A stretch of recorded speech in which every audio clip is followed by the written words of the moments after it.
اعوذ باللہ من الشیطان الرجیم بسم اللہ الرحمن الرحیم السلام علیکم ورحمۃ اللہ وبرکاتہ۔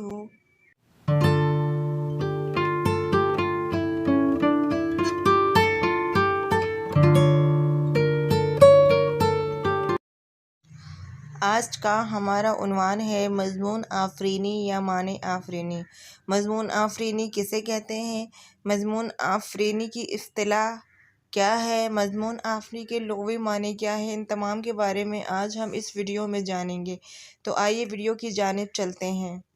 مضمون آفرینی۔ مضمون آفرینی سے مراد ہے نئی بات نکالنا یا پیدا کرنا، مگر شعری اصطلاح میں اس سے مراد یہ ہے کہ شاعر اپنے روایتی مضامین میں سے نئے مبالغہ آمیز اور عجیب و غریب پہلو تلاش کر لیتا ہے، یعنی وہ اس طرح کی منظر کشی کرتا ہے اپنے اشعار میں کہ اس کی تصویر لوگوں کے سامنے ہوتی ہے، یعنی بات سے بات نکالتا ہے۔ ایسے مضامین کی بنیاد جذبے کے بجائے تخیل پر ہوتی ہے، یعنی وہ جذبات پر مشتمل نہیں ہوتی، تخیل یعنی کہ خیالات پر مشتمل ہوتی ہے۔ اس کو شعری منظر کشی بھی کہا جاتا ہے۔ مضمون آفرینی کو معنی آفرینی بھی کہا جاتا ہے۔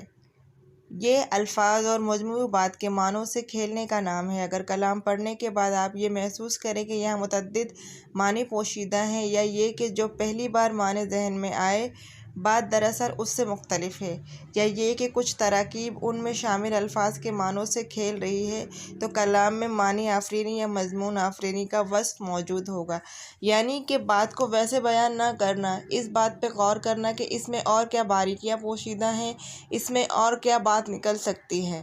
یہ تمام چیزیں کس میں آتی ہیں؟ مضمون آفرینی میں، یعنی میں کوئی باریکی سے کوئی ایسا پہلو تلاش کر لینا جس سے کوئی نئی بات بن سکے۔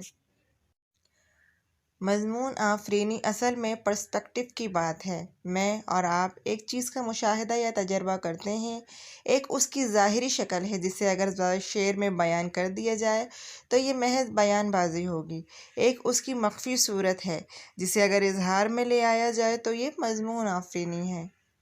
مثال: سورج کو جاگنے میں ذرا دیر کیا لگی، چڑیوں نے آسمان کو سر پر اٹھا لیا۔ یہاں چڑیوں کے سویرے چہچہانے کو سورج کے طلوع ہونے سے جوڑ کر ایک نیا زاویہ سامنے لایا گیا ہے، جس سے یہ ایک تازہ مضمون بن گیا۔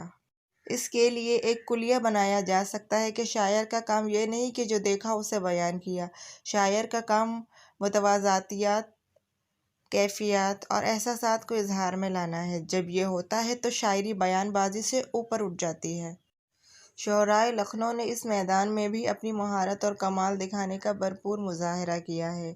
اس نے پوچھا پسینہ روئے عالمتاب کا، بن گیا رومال کا کونا چادر مہتاب کا۔ اگر آپ کو ہماری ویڈیو اچھی لگے تو پلیز لائک، شیئر اور کمنٹ کرنا مت بھولیے گا، اور ہماری مزید ویڈیوز دیکھنے کے لیے سبسکرائب کے بٹن پر کلک کریں۔